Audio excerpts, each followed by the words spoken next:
Welcome to my world, everyone. This is Like It or Not with Michael Lane.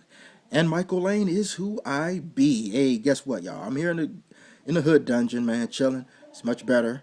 The weather's better. But check it. If you want to hear my politics, you want to hear me speak from a black, conservative, Tea Party constitutional point of view, perspective, you can go to youtube.com/ like it or not politics one. Like it or not, politics one. All right? Check it. I have a pretty interesting story, and I have a pretty interesting response. Now, shout out to my man Mike T from Just Talk About It 2012. You can catch him on Blog Talk Radio. Shout out to my brother. But Mike T posted on his Facebook group. He does have a Facebook group for his show. And I had to discuss about it. Had a little discussion with some pretty great people who had different views than what I had about this story. So I'm going to break it down to you all, and you all probably know about this story already. But if not, for those of you all who all don't know, I'll break it down. Now, March 20th, a 35-year-old homeless mother of two, her name is Shanisha, I hope I'm pronouncing it right, Shanisha Taylor. And Shanisha Taylor was arrested. Now, she still is sitting in jail right this very day. She was arrested after leaving her 2-year-old and 6-month-old in her SUV. Now, this is in Scottsdale, Arizona. And Miss Taylor left those two kids in the SUV for a job interview. She was being interviewed for a position in an insurance company. Now, again, like I said, she's homeless. This was a pretty sad situation. Anybody that's been homeless. But she left her kids in the SUV. Now, thank God for a passerby, because while she was in the place getting interviewed, before that she locked the door. She locked the SUV doors, and she left the window a little bit cracked. Now we're talking about Arizona. Now we know how hot it gets over there in Arizona. This is in Scottsdale, Arizona.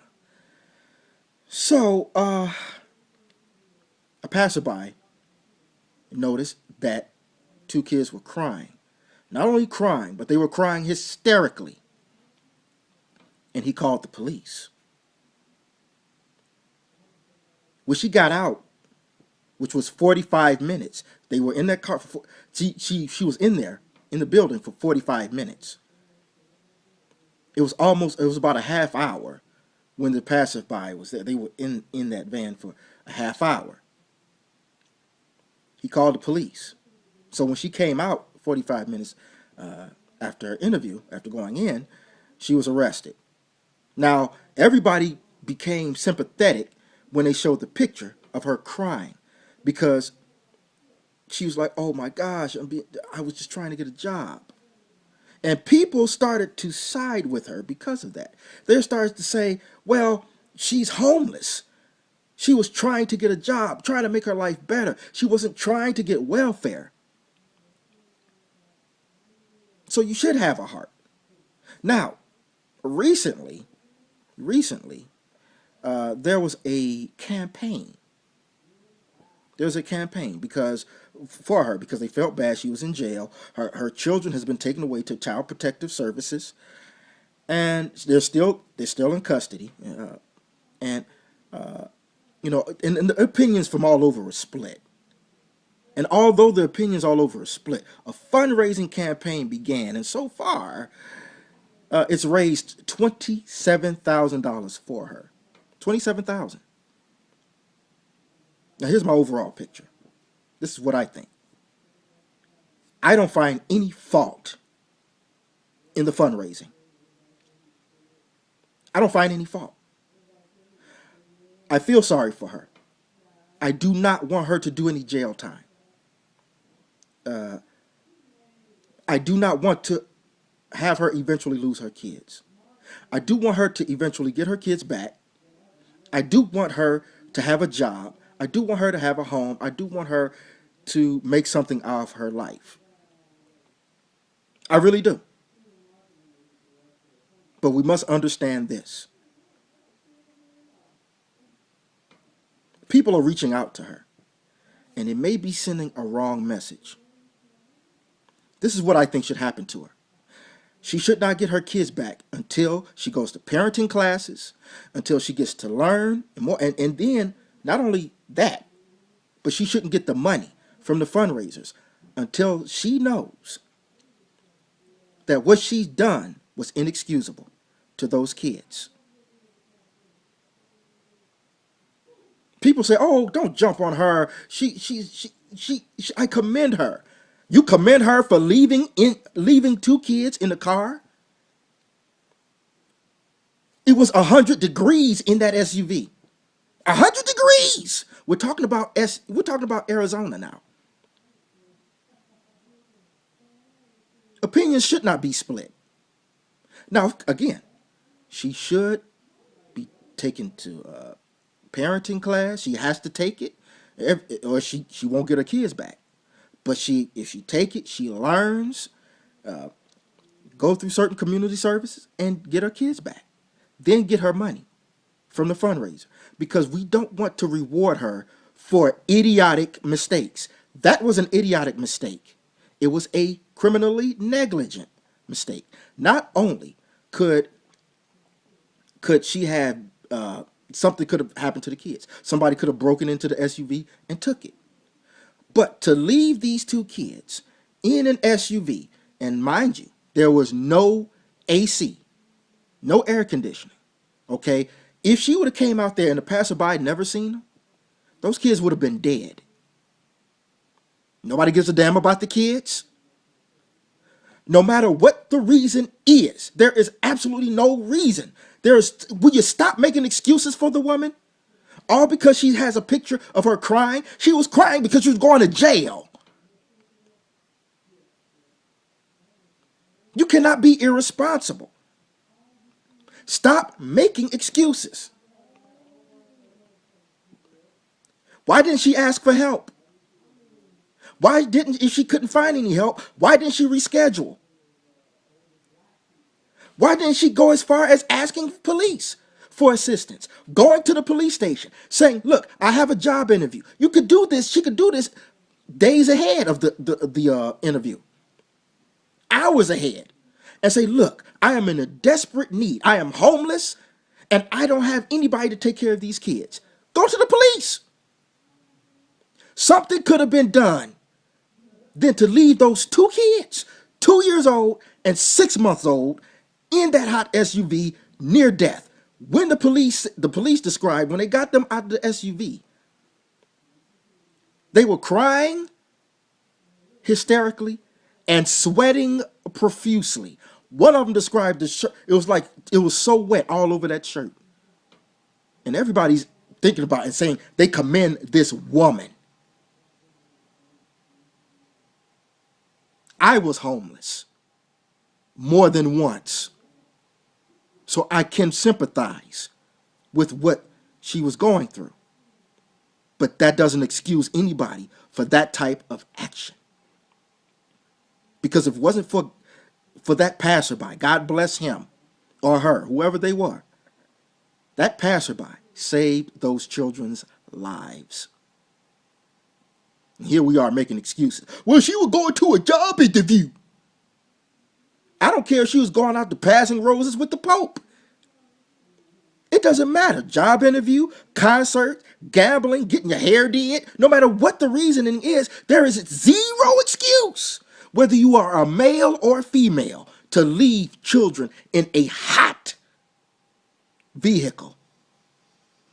And you're in Arizona, of all places, the land of the sun. That's inexcusable. And you all sitting there standing up for this woman and not standing up for those kids. It's about those children. And then now I'll admit, personally, I don't know when she became homeless. I don't know. But it's funny that she has a 6 month old. You can't find a place to stay, but you can find a place to get knocked up. That's not responsible. That's irresponsible. You have a 6 month old and you're homeless. Now, again, I don't know what the timeline of you being homeless, but for you to be in close to that position, it's irresponsible to have children. Men go to jail every day because they can't take care of their children. And women don't. We got to stop sending bad messages to women. Now, I'll admit, there was a case where a man left his child in the car and said he forgot. He should be thrown in jail too. It's about responsibility. Again, I don't care if it's a mother or a father, male or female. There is no excuse for putting your kids. Your kids are the number one. You put yourself in danger before you put your kids in danger. And you got to think about it. Think about it. Think about it. If she has to go through that and leaving her kids, that desperate measure to leave her kids in the vehicle, if she had to do that to apply or to go to a job interview, what would happen if she was hired? Would she have to leave them in there every day? There are other ways of handling it. There is no excuse. You can try and make up excuses all you want, but she was wrong, criminally wrong. Somebody said, well, the kids didn't die. Well, nothing didn't happen. The crime is to put them in that position in the first place. I think I've explained it real clear. She was wrong. She shouldn't do any jail time, and she should not lose her kids. But she should learn this. She should learn this. And if I knew her, I would send this particular vlog for her to learn. To learn. Before she get any money, before she get hired anywhere, or before she get her kids back. Learn. And take that, get that knowledge, be there for your kids, wise up, rise up, and get your life back in order. So, Shanisha Taylor, my message to you, even though you were flat out wrong to do what you've done to those kids, I wish you the best. I hope you make it. I hope you can use that as a learning lesson and turn your life around and become successful. I'm pulling for you. You can do it. Much love to those kids too, like it or not.